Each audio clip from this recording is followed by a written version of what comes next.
Lecture 1, May 7, 1963. Ladies and gentlemen, you have come in such large numbers to a course of lectures whose subject cannot be expected to exert an immediate attraction for young people that I have the feeling that I owe you something of an explanation and even an apology, and that I should warn you against excessive expectations.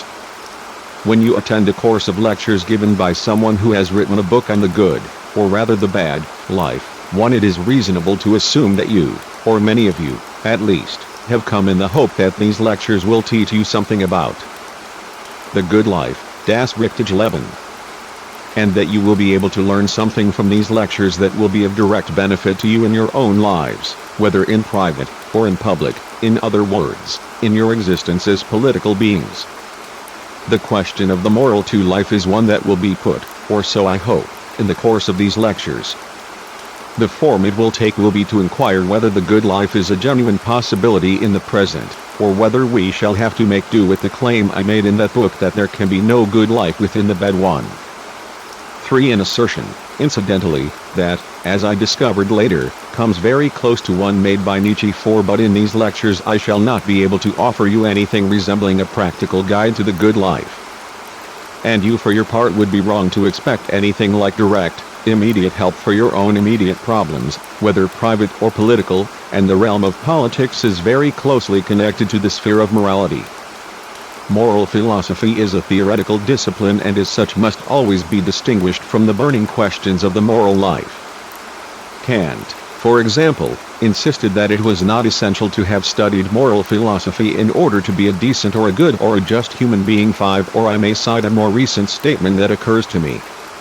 I am thinking of Max Scheler's book on ethics, Der Formalismus in der Ethik und die Materialethik, a book diametrically opposed to that of Kant, where he distinguishes between ethics as an immediate, or what he terms a lived worldview, of the kind expressed in epigrams, maxims and proverbs, and moral philosophy which has no direct connection with a lived reality. 6. The problems I shall be discussing here and which belong in the general horizon of your philosophical education are quite definitely those of moral philosophy as a theoretical discipline.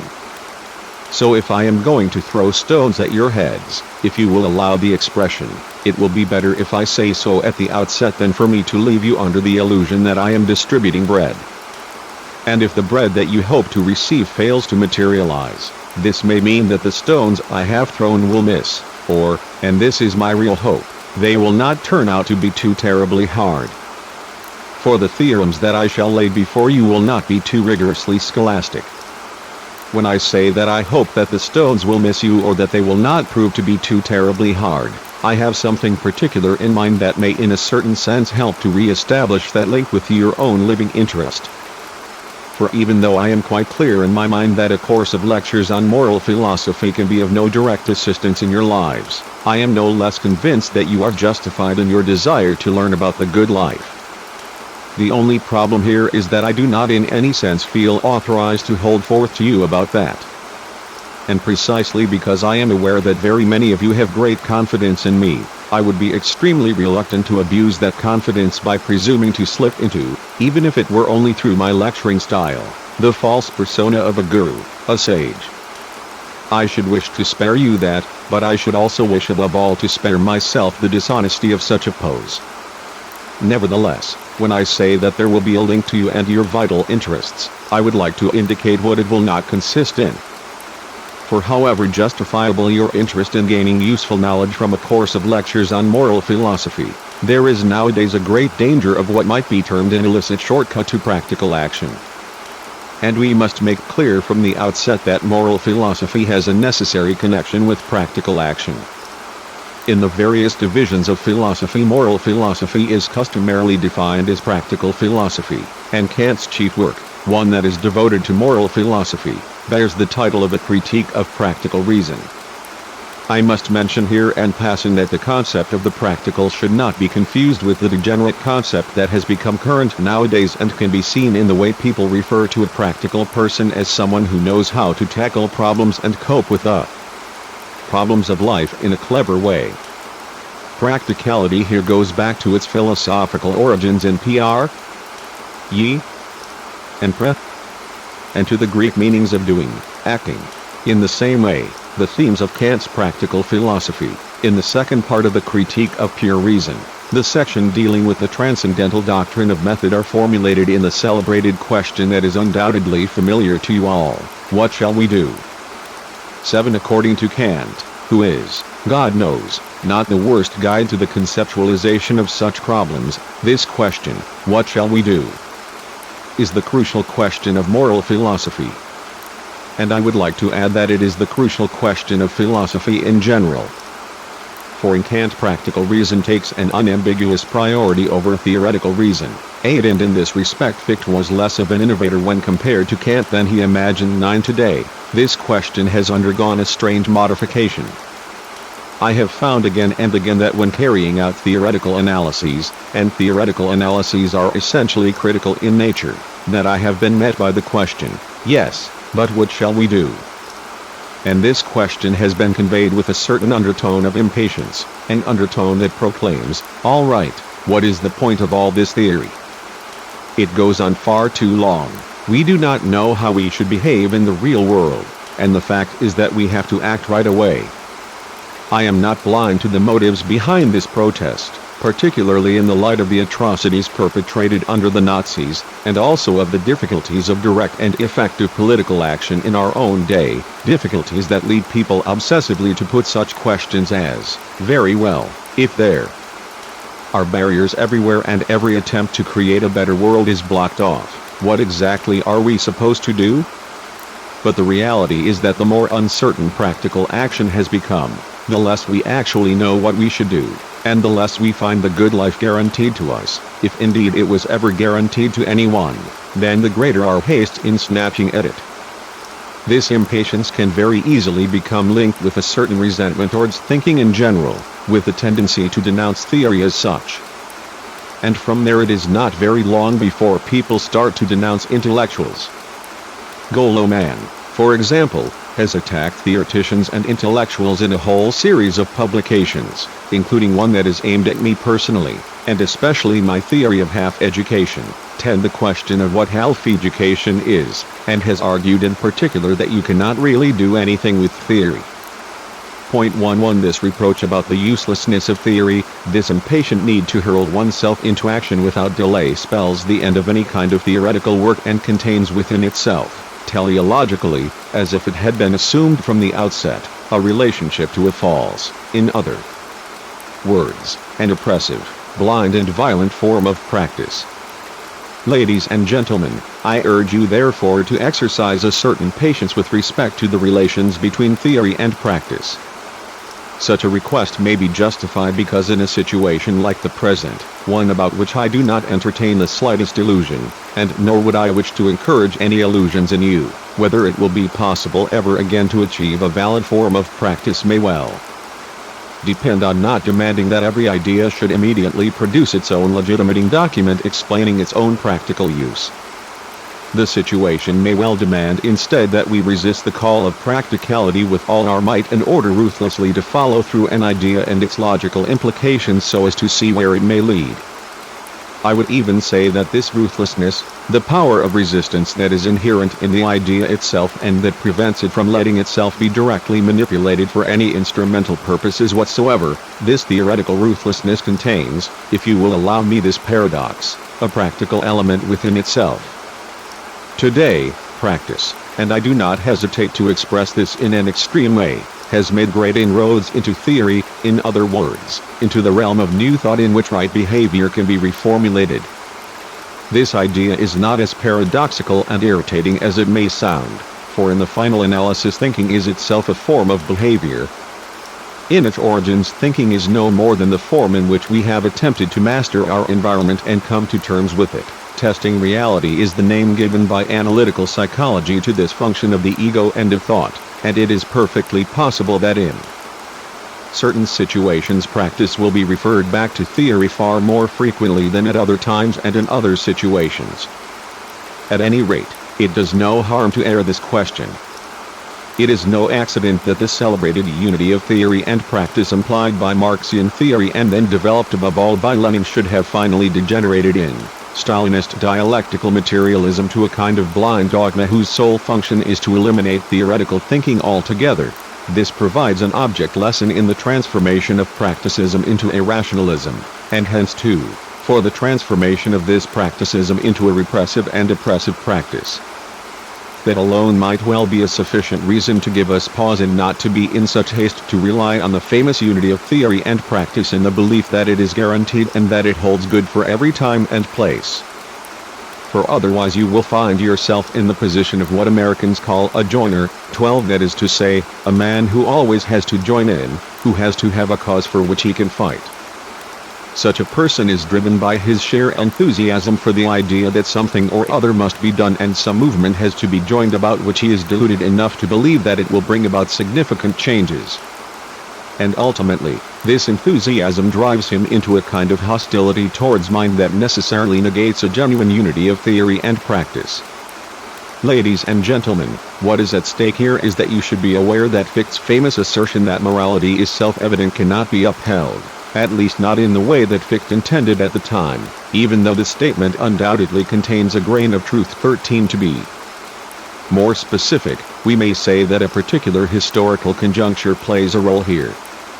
What I mean by this is that morality may very well appear to be self-evident in a world in which people feel themselves to be the exponents of a class in the ascendant, together with all the concrete ideals it wishes to make real, as was the case with the great bourgeois thinkers around the turn of the 19th century. The situation is quite different when every important practice whose theory one tries to grasp has the unfortunate and even fatal tendency to compel us to think in a way that conflicts with our own real and immediate interests. So in these lectures what is at issue is that we should reflect on the problems of moral philosophy, and not that I should present you with any specific norms or values or whatever other ghastly terms may offer themselves.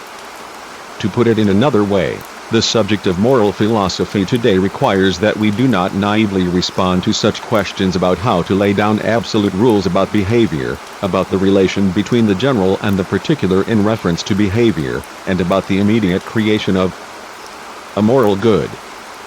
Such questions cannot simply be accepted at face value, or as they appear to so-called feeling, which often may turn out to be a poor guide. Instead, they must be raised to the level of conscious reflection, so far as that is possible. Moral philosophy in this sense means making a sustained effort, without anxieties or reservations, to achieve a true, conscious understanding of the categories of morality and of the questions that relate to the good life and practice in that higher sense, instead of continuing to imagine that this entire complex of issues must be excluded from the realm of theory on the grounds that it is practical. For when people take this latter view, what it usually amounts to is that practice, which is commonly claimed to be superior to theory, and purer than it, is then taken over ready-made from some authoritarian source, whether it be the traditions of one's own nation or another prescribed ideology.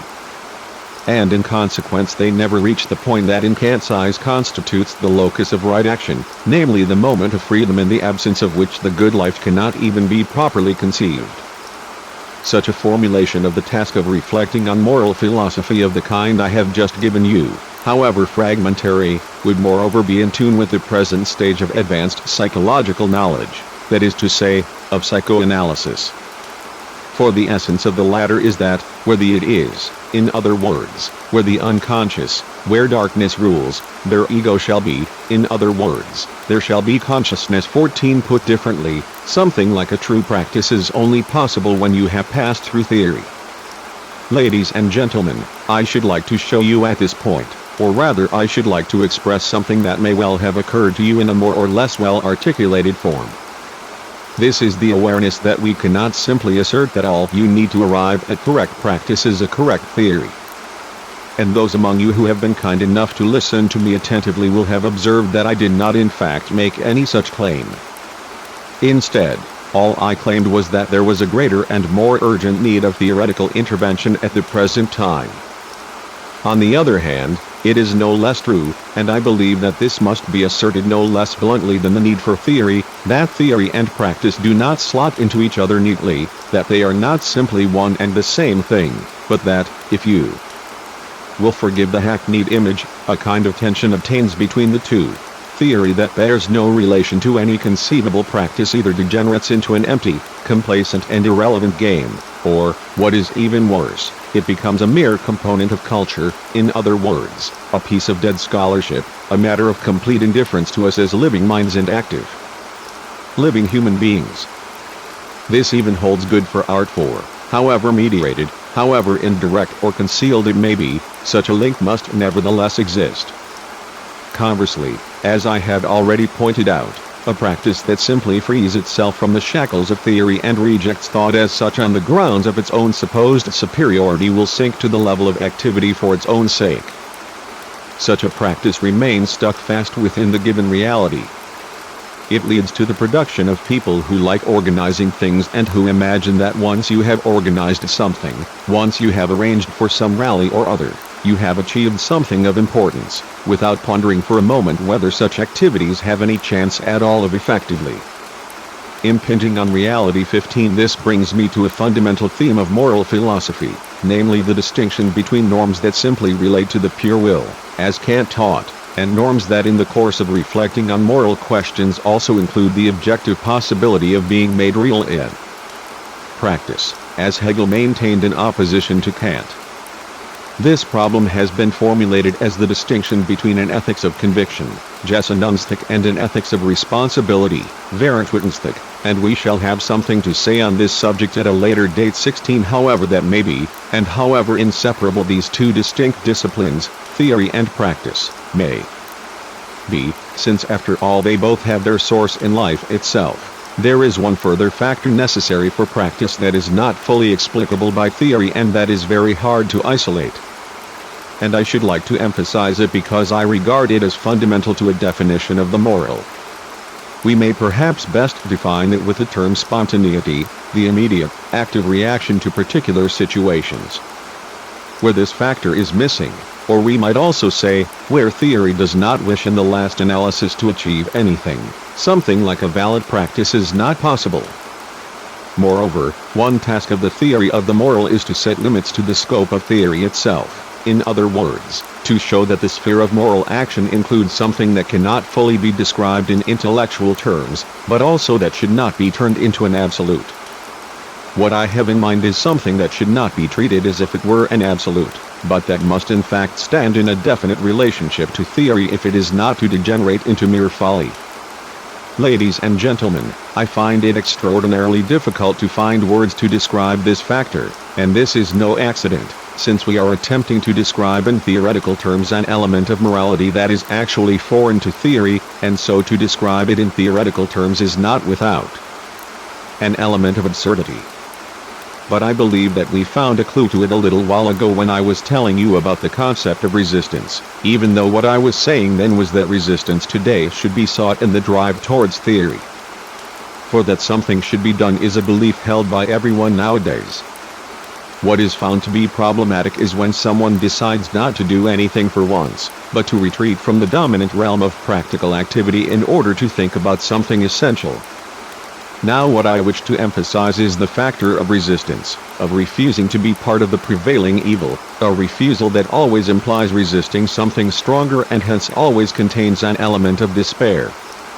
I believe that this idea of resistance, then, may help you best to see what I mean when I say that the moral sphere is not coterminous with the theoretical sphere, and that this fact is itself a basic philosophical determinant of the sphere of practical action.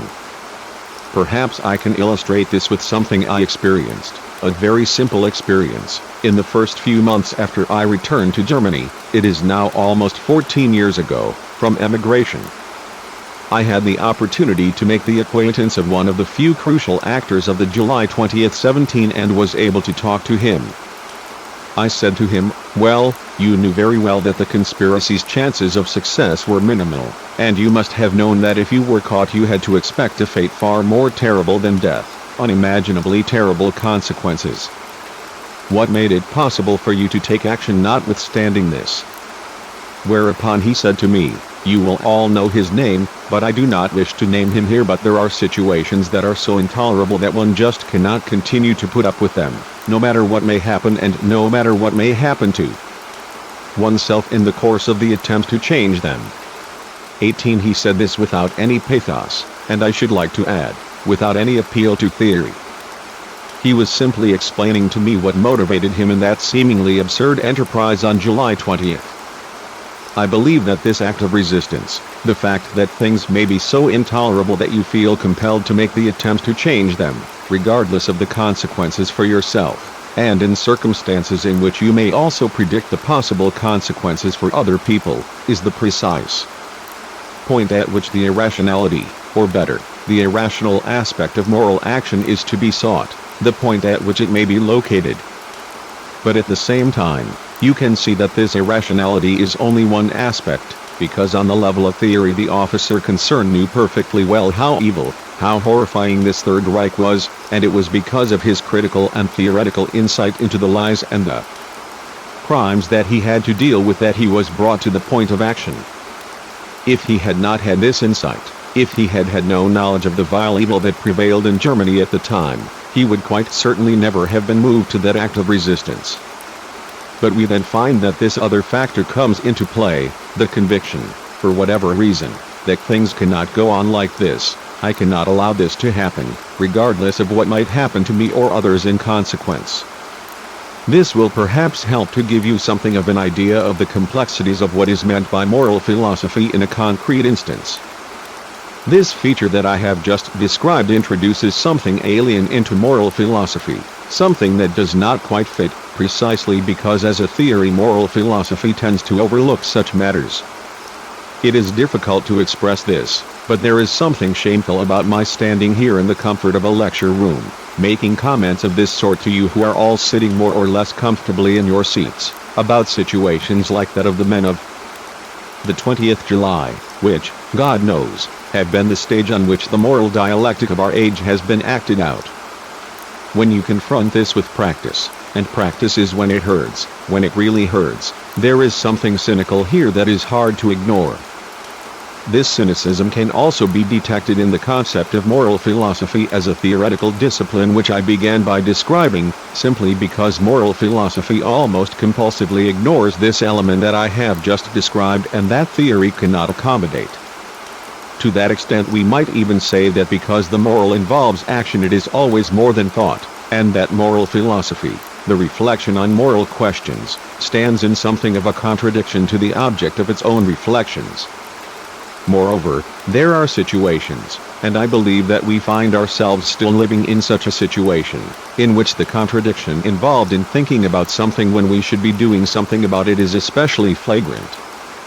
But on the other hand, this contradiction is not one we can simply ignore. And when I said to you that our task was to achieve a greater consciousness, and the task of moral philosophy today is above all else the production of consciousness, it was precisely such things that I had in mind.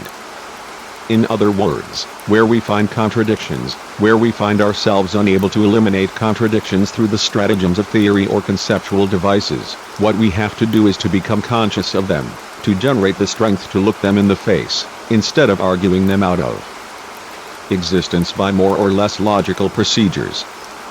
This sense of the inappropriate of which I have been speaking is particularly prominent in the terms morality and moral philosophy which, as you all know, were subjected to scathing criticism by Nietzsche, who may be said to have echoed a discontent with the terms which goes much further back in time.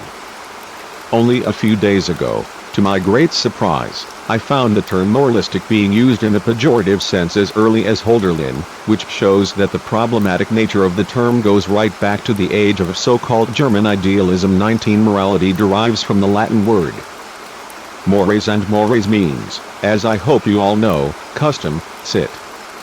In consequence moral philosophy has been translated as Sittenlehre, moral teaching or Lehre von der Sittlichkeit, doctrine of morality. 20 If we refrain from emptying this concept of custom of meaning from the outset, to the point where the word no longer conveys anything at all, we will doubtless be reminded of the customs that prevail within specific communities, that is among specific nations.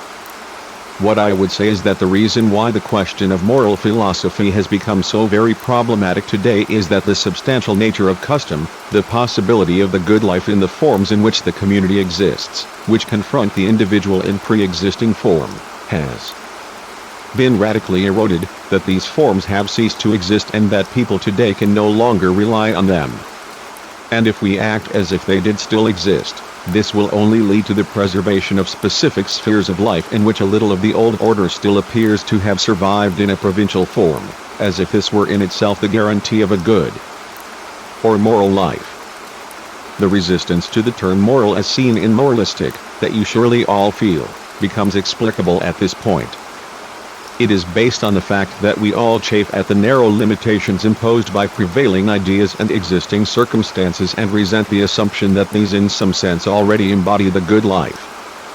Ladies and gentlemen, as a consequence of this there has long since been a tendency to smuggle in the notion of ethics as a substitute for the concept of morality, and I once suggested that the concept of ethics was actually the bad conscience of morality, or that ethics is a sort of morality that is ashamed of its own moralizing, with the consequence that it behaves as if it were morality, but at the same time is not a moralizing morality. 21 And if I may be frank with you, it seems to me that the dishonesty implicit in this is worse and more problematic than the blunt incompatibility of our experience with the term morality, an incompatibility that at least permits us to extend or otherwise build on what Kant or Fichte understood by the concept of the moral, and thereby to arrive at more authoritative and harder insights. In contrast, the concept of ethics in many ways threatens to dissolve, chiefly because of its connection with the so-called concept of personality. Ethos, the Greek word Y9, from which the expression ethics is derived, is very difficult to translate. In general, it is rightly rendered as nature. It refers to the way you are made. The more recent concept of character comes very close to that of Y9. And the Greek proverb Y9, copyright N I Y micron. The ethos is the demon, or we might call it the destiny, of man, points in the same direction. In other words, to reduce the problem of morality to ethics is to perform a sort of conjuring trick by means of which the decisive problem of moral philosophy, namely the relation of the individual to the general, is made to disappear. What is implied in all this is the idea that if I live in accordance with my own ethos, my own nature, or if, to use the fine phrase of our own time, I realize myself, then this will be enough to bring about the good life. And this is nothing but pure illusion and ideology. An ideology, moreover, that goes hand in hand with a second ideology, namely the illusion that culture and the adaptation of the individual to culture brings about the refinement and self-cultivation of the individual, whereas culture stands opposed to moral philosophy and is actually open to criticism from that quarter. For all these reasons, I believe it is better to retain the concept of morality, albeit critically, than to soften up and obscure its problematic nature from the outset by replacing it with the sentimental concept of ethics. But I think I need to spell out these last ideas more precisely in the next lecture to make certain that you all see what I mean. Lecture 2, May 9, 1963. Ladies and gentlemen, in my last lecture I promised that I would follow up in greater detail my hurried comments in the last few minutes on the concepts of morality and ethics. This is because we need to gain a better understanding of the general field we are about to explore, and perhaps to make it easier to grasp the direction of the subject as a whole. You will recollect that the concept of morality is problematic above all because it has its origin in mores, in other words, because it postulates a harmony between the public customs in a country and the moral, ethically correct behavior, the moral life of the individual. And I explained to you then that this harmony, or what Hegel called the substantial nature of the ethical, this belief that the norms of the good are directly anchored and guaranteed in the life of an existing community, can no longer be assumed today. The chief reason for this is that the community has now acquired such overwhelming power in its relations with the individual, and that countless processes have forced us to conform so utterly that harmony can no longer be produced between our own individual destiny and what is imposed on us by objective circumstances. However, when I reflect on what I said to you last time by way of criticism of the concept of morality, I find it unsatisfactory because it does not really get to the heart of our feeling of discomfort with morality. The issue is not really the verbal, philological connections between custom, civ and individual morality. What is at stake is rather what Simmel would have called the cachet of the term morality. A philosophical concept like morality, and it is important that you should understand this, is not simply identical with its pure meaning. Over and above that, it has an aura, a layer of connotations which are not necessarily reducible to that meaning. And the concept of morality is in fact bound up with a particular notion of moral rigor, of conventional narrowness and conformity with a whole series of given ideas that have now become problematic. So if you reflect on the fact that in ordinary usage the terms moral and immoral have come to be associated with questions of sexuality, and that these in their turn have long since been superseded by psychoanalysis and by psychology in general, you will have some general idea about the constraints that are at work in the concept of the moral.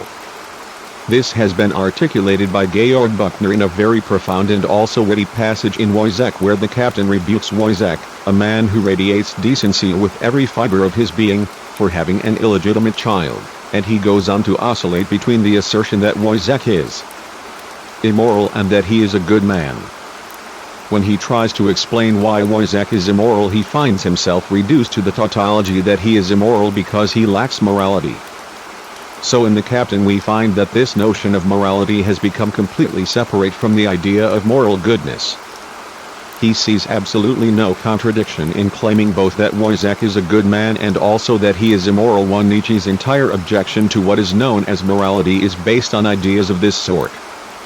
If I were to formulate the matter in Nietzschean terms, I would probably say that the concept of morality has been severely compromised by the fact that, consciously or unconsciously, it carries around a lot of baggage in the shape of ascetic ideals. Furthermore, it is not really possible to find any justification, or at least any profoundly rational justification for these ideals. They are no more than a front behind which all sorts of more or less murky interests lie entrenched. To this may perhaps give a clearer idea of the resistance we feel towards the word morality nowadays than the connection with custom which formed my starting point last time, and about which I should like to say more today. This unwillingness to equate the moral with a restricted, narrow and superseded ascetic ideal is what has given rise to the attempts to replace the term morality with that of ethics. I have already indicated to you that this concept of ethics contains the idea that people should live in accordance with their own nature, and that accordingly such a concept of ethics appears to offer something of an antidote to immorality that is forcibly imposed from outside. I have already suggested that this antidote is not without its own difficulties. At its simplest, this entire concept of ethics contains something that only emerged fully into the light of day with the theory of existentialism, which essentially regards itself as an ethical, moral movement, albeit in a negative sense. For here the idea of the good life, of right action, is reduced to the notion that one should act in accordance with the way one is anyway. Hence, by acting in accordance with one's ethos, one's nature, mere existence, the fact that one is constituted, geared at one way rather than another, becomes the yardstick of behavior. Three of the roots of this belief can be traced, strangely enough, back to Kant, for whom the concept of personality, which, however, does have a rather different meaning in his writing, one we shall need to discuss in detail, appears for the first time as a crucial ethical category. I should like to observe at once that in Kant personality means something like the abstract, general conceptual unity of everything that makes up a person. Or we might say, personality refers to all the determinants of the acting human being that do not refer to the person as a merely empirical, a merely existing, natural being, but, following Kantian theory, everything that goes beyond that.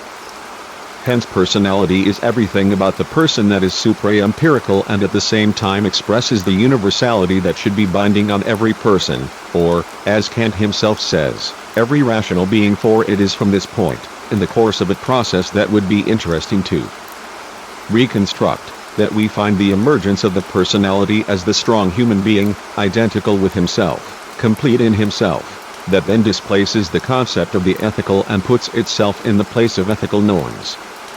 So here, then, we have a realm which is concerned from the outset with tensions and contradictions, namely with the question of how to bring individual interests and claims to happiness into harmony with some sort of objective norms binding on mankind as a whole. What is problematic about this concept of personality is that these tensions are swept aside, spirited away, and that it looks as if all you really need to lead the good life is to be yourself and to be identical with yourself. As I have already indicated, since this mere identity of the individual human being does not suffice, the concept of culture is introduced in an analogous fashion as a correlative, quite uncritically, as something simply given. Then, in line with this idea of ethics, I intentionally use this cliché since we find ourselves in the realm of cliché here. Man turns out to realize some cultural values or other on the basis of his identity with himself, his harmony with his own being. This conception of ethics contrives to undercut the question that should form the basis of every deeper reflection on moral or ethical questions, namely the question whether culture, and whatever culture has become, permits something like the good life, or whether it is a network of institutions that actually tends more and more to thwart the emergence of such righteous living. This conception of ethics sweeps away the entire set of problems that came into the world through the writings of Jean-Jacques Rousseau and that were then espoused with particular emphasis by Fichte. They are simply spirited away in favor of these would-be harmonizing notions. If I were now to reformulate in slightly more ambitious philosophical terms what I have been telling you about this conception of ethics, I would have to repeat what I said earlier on, namely that ethics is the bad conscience of conscience. If I were to offer an interpretation of this statement, I would say that, as Nietzsche was one of the first to make clear, morality has been nurtured on faded theological ideas, and that since the fading of theological categories attempts have been made to recreate something along the same lines. Philosophers have tried to grasp the essence of the moral in merely immanent categories, that is to say, in categories of nature, of the mere existence in which we find ourselves, without any transcendent element, in other words, without trying to go beyond our purely organic, natural being. This turns morality into an aspect of nature. But this direct, primitive identification of categories of nature, of existence as it naturally happens to be, with the moral is invalid. And if humanity has any meaning at all, it must consist in the discovery that human beings are not identical with their immediate existence as the creatures of nature. After what I have said up to now, you may be able to understand rather better why I would say, at the risk of sounding somewhat old-fashioned, that observations of the kind we are making here are better suited to the concept of morality than that of ethics. It is not that I have any desire to justify or reinstate traditional morality in any way at all. I believe that my publications will suffice to protect me from any suspicions on its score. But the concept of morality that has been developed above all and with the greatest incisiveness in Kantian philosophy will be best able to convey the tensions between the general and the particular, between empirical existence and the good, in other words, that aspect of our destiny as human beings that goes beyond our mere existence. In short, it will be able to encompass all the real problems and difficulties that arise in connection with the good life, with right action, in an incomparably more honest way than the concept of ethics, and if I may say so, in a much harder-edged and purer way as well. And since my primary concern is to present you with a series of problems in moral philosophy, since there is no point in discussing anything unless it confronts us with problems, it is because we are dealing here with difficulties, with genuine contradictions, that I believe that we will do better to discuss them under the rubric of morality rather than the would-be harmonious concept of ethics. There is a further factor here. The question that might be described as the question of the good life is one in which the concept of morality can boast a long and by no means contemptible tradition, one that is not contaminated by trivial, petty bourgeois attitudes. This is the tradition of the so-called French moralists that goes back to writers like Montaigne, and whose most famous representative is the Duc de La Rochefoucauld. La Rochefoucauld can surely be described as a moralist in the sense that he analyzed the mores, the conduct and customs, of human beings, but he was certainly no moralist in the pejorative sense of the term. He was not a preacher or, to cite Nietzsche once more, a moral trumpeter of second and point five. So much for the question of terminology that we have been concerned with up to now. I have been saying that in order to deal with moral problems, the problem of morality, that is to say, the relation between freedom and law, in a serious way, we must at all costs avoid smoothing over the difficulties. We must instead confront the contradictions that emerge at the point where cozy attempts to smooth over the problems cease. Now I believe that in this respect I find myself in sympathy with the way in which the discussion of moral questions arose historically. We can probably say that moral questions have always arisen when moral norms of behavior have ceased to be self-evident and unquestioned in the life of the community. Thus morality as a theoretical discipline, and I would remind you that the task we have set ourselves is to reflect on theoretical issues, arises at the precise moment, and this brings me back to the concept of custom, when the customs and usages that obtain and have been generally accepted within the life of a people have lost their immediate authority. Hegel's assertion that the owl of Minerva only spreads its wings with the falling of the dusk applies nowhere more aptly than to the reflection on moral questions. Plato's philosophy was the first of which it could be said that its entire philosophical interest was dominated by moral questions in the sense in which we have been speaking of them. And it is no accident that its historical emergence should have coincided with the disintegration of the Athenian polis. Over and above that, it does Plato no injustice if we say that his philosophy was conservative in tendency, that is, up to a point at least. It represents the attempt to recreate in thought those codes of conduct and those ideals, if we may call them that had once been the traditional virtues of Attic society. However, these codes of conduct had ceased to function and Plato's philosophy was designed as a polemic against their absence. We need only to remember his lifelong disputes with the Sophists 7 in Max Scheler's book on formalism. As I mentioned last time, you can already find the distinction between ethics as a substantial, existing body of rules and maxims which are not made the object of reflection, and ethics as a philosophical discipline.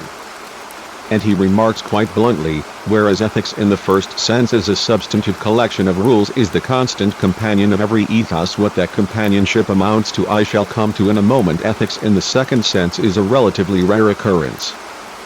Well, I would not say rare, but would prefer to call it an occurrence that always makes its appearance at a late stage in a historical process. Its origins, he maintains, are invariably linked to the disintegration, Zersetzung of an existing ethos. And he points out that this idea has been discussed at length in Steinfill's book 8. However, and I think it is worth making the point here and now, we should not understand by this that something old and valuable has been lost, that it has ceased to function in the present, and that the task of philosophy is to conjure it into existence once again. Both here and elsewhere in my view Scheler's theory itself is simply conservative and inadequately worked out. We must add that it is not uncommon for the customs of a nation to assume the form of what the Nazis called Brauchtum, usage, custom, and for mores to persist even though the consciousness of individuals and the critical labor of the intellect are no longer in tune with them. But the moment such customs continue to assert themselves in the face of a confrontation with liberated, autonomous reflection, it ceases to be possible to regard them as the vestiges of things that are old, good and true because they then assume the features of something poisoned and evil. In the passage I have referred to, Scheler talks about the disintegration, Zersetzung 9 of ethical ideas, an expression I do not at all care for and which his philosophy turns into a theme in its own right. You will find that this expression recurs again and particularly in treatises on morality. And whenever you hear it, it suppresses the fact that in all likelihood nothing is more degenerate than the kind of ethics or morality that survives in the shape of collective ideas even after the world spirit has ceased to inhabit them, to use the Hegelian expression as a kind of shorthand. Once the state of human consciousness and the state of the social forces of production have abandoned these collective ideas, these ideas acquire repressive and violent qualities. And what forces philosophy into the kind of reflections that we are expressing here is this element of compulsion which is to be found in traditional customs. It is this violence and evil that brings these customs, sitten into conflict with morality, Sittlichkeit, and not the decline of morals of the kind lamented by the theoreticians of decadence. This repressive element was probably pointed out for the first time in a book called Folkways, by the important American sociologist William Graham Sumner, who is scarcely known in Germany and who taught towards the end of the 19th century, roughly at the same time as Veblen ten Enden. General The sociologists have been more conscious of this repressive dimension than the moral philosophers. Durkheim too, who went so far as to equate the social and the moral, was thinking along the same lines when he remarked that the social could always be recognized by the fact that it hurts, in other words, that some collective norms conflict with the interests and claims of individuals. 11. This would include the popular customs that survive to this day in country districts which still possess so-called vigilante courts where outsiders or others who refuse to conform to local customs are ridiculed or attacked or molested. 12. A direct path leads from these customs to the practice of cutting off the hair of girls who fraternize with enemy soldiers in occupied countries, whatever nation the occupying force may have come from, and from there to the persecution of people for rations. Chant 13. And to all those other excesses. We can say that the horrors perpetrated by fascism are in great measure nothing more than the extension of popular customs that have taken on these irrational and violent features precisely because they have become divorced from reason, and it is this that forces us into theoretical reflections. This example is enough to enable you to recognize, perhaps in a rather crass and drastic manner, what I would describe as the central problem of moral philosophy. It is the relationship of the particular interests, the behavior of the individual, particular human being and the universal that stands opposed to it. And I must tell you from the outset, to forestall any misunderstandings, that it would be quite wrong and a crude mistake if in this conflict between the universal and the particular we were to place all the blame on the side of the universal from the outset, and attribute all the good to the individual. Of course, in social conflicts it almost always looks as if it is the universal law that oppresses and crushes the individual, while the humane appears to reside in the claims and norms of the individual. But we shall have occasion to see that the universal always contains an implicit claim to represent a moral society in which force and compulsion have ceased to play any role. And on the other hand, we shall see that the very same mechanisms of repression and force are at work in the claims of the individual, in the self-assertion of the individual, that the individual is one to encounter in his relation to society.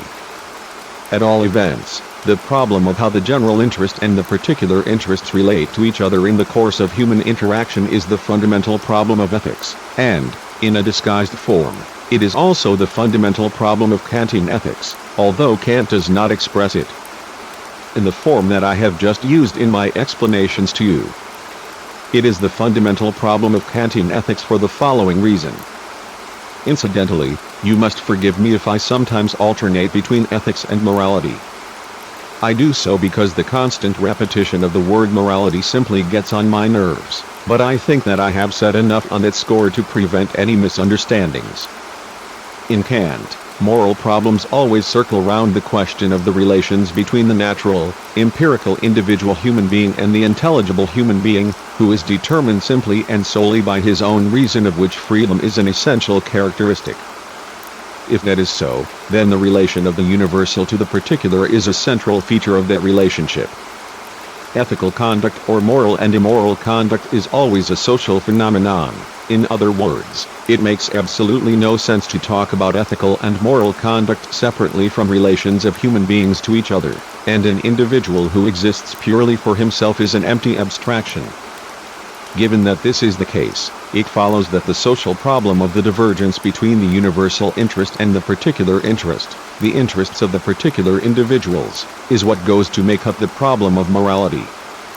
The two are inseparable, and the question of which came first is less important than one might be tempted to think. In thinking about ethics, the spontaneous understanding of the particular within the universal is that it is the accidental, the contingent, the psychological, and as such it has the tendency to soften up and dissolve ethical norms simply because of its focus on the particular human being as a natural being. Conversely, where the universal does not simply agree with the particular, it presents itself as an abstraction that fails to include the particular and hence, ignoring its rights, appears as something violent and extraneous that has no substantial reality for human beings. We find ourselves, therefore, confronted by two impossibilities. On the one hand, we see the accidental nature of the psychologically isolated human being who is so conditioned by his inner life that he scarcely achieves anything like freedom. On the other hand, We find the abstract norm that has assumed such an objective reality vis-a-vis living human beings that they find themselves unable to appropriate it for themselves in a living way. And how we are to get to grips with these two impossibilities in their specificity. How we are to think about them and what solutions we might possibly discover, this is what defines the scope of thinking about ethics or morality as a theoretical discipline. Ladies and gentlemen, I shall not say any more than this by way of a general introduction to the subject we are dealing with.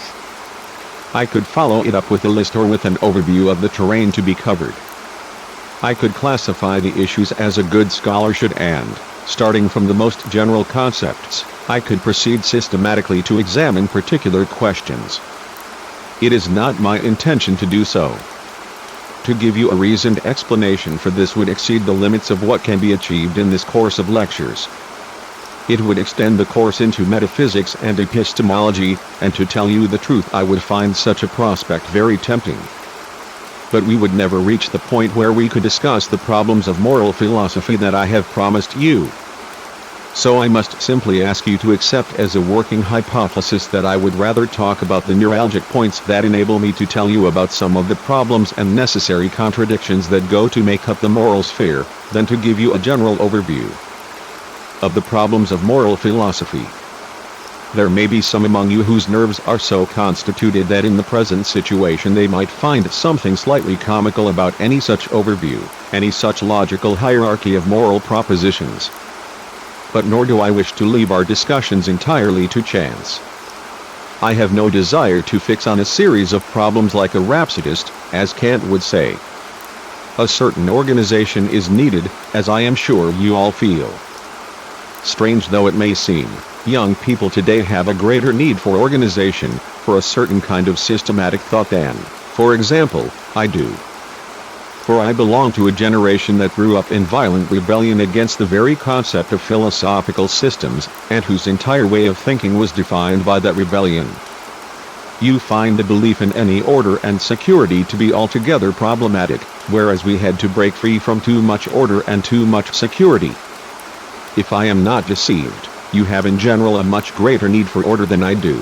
Perhaps it is only a need for security, I do not know.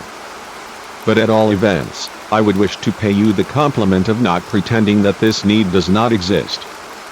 Since I neither can nor wish to present you with an ethical system, or rather, I could perhaps do so, but I assuredly do not wish to, it would be useful if we could at least up to a point orientate ourselves by looking at a thinker in whose work the question of morality is most sharply contrasted with other spheres of existence, and in whose writings the antinomies, the contradictions of which we have spoken, make their appearance in their most tangible form. So to a very considerable degree I should like to orientate my lectures very strongly towards Kant, and certain Kantian definitions that I would then propose to discuss with you. And only when we have finished talking about a number of the Kantian categories of moral philosophy shall we proceed, in the second part of the course, towards the end, to a number of seemingly more immediate problems, such as the question of the nature of moral norms today, the possibility of the good life today, or the problem of so-called relativism and nihilism. But we shall only do this when our discussions of Kant have enabled us to isolate a number of categories that we can then think about critically. In this connection it would be good if as many of you as possible could read Kant's two principal works on morality. I do not know whether it is reasonable to expect you all to do this. The demands of these writings are not excessive in comparison to the critique of pure reason. We are talking about two works here, the groundwork of the metaphysic of morals and the critique of practical reason. When you embark on these works you will find that it is not altogether easy to explain the difference between them. Kant himself made it look as if the groundwork were a kind of preparation for the critical standpoint, whereas the critique of practical reason was the systematic execution, once that reflective, critical standpoint had been achieved. But you will find that the two things overlap. And in general you find here something that is very often found in philosophy with so-called simple works. It turns out that the simple texts only appear simple because they skate over the real problems and leave you in the lurch at countless crucial points. So I would urge you, and I am thinking here of certain traditions that have become established in connection with examinations when you find candidates who imagine that the groundwork of the metaphysic of morals is a kind of easy route into Kant's moral philosophy. So I would urge you all, if at all possible, not to restrict yourselves just to the groundwork, but also to read the Critique of Practical Reason. Indeed, I would almost go so far as to advise you that if you can only read one of them, you should start with the Critique of Practical Reason, which is much the more profound and rewarding work. I should tell you, however, that in these lectures you will also encounter a whole series of formulations taken from the groundwork. In the next lecture we shall take a look at Kant's starting point and his discussion of ethics, namely with his question, "What shall I do?" and with the problems that arise from this question, which incidentally is to be found in the Critique of Pure Reason, in the Transcendental Doctrine of Method. We shall have to think about this before we enter into the problems of his so-called practical philosophy. Thank you. Lecture 3, May 14, 1963. Ladies and gentlemen, I promised you last time that we would provide our discussions here with something of a framework by linking them with Kant's treatment of moral philosophy, and I shall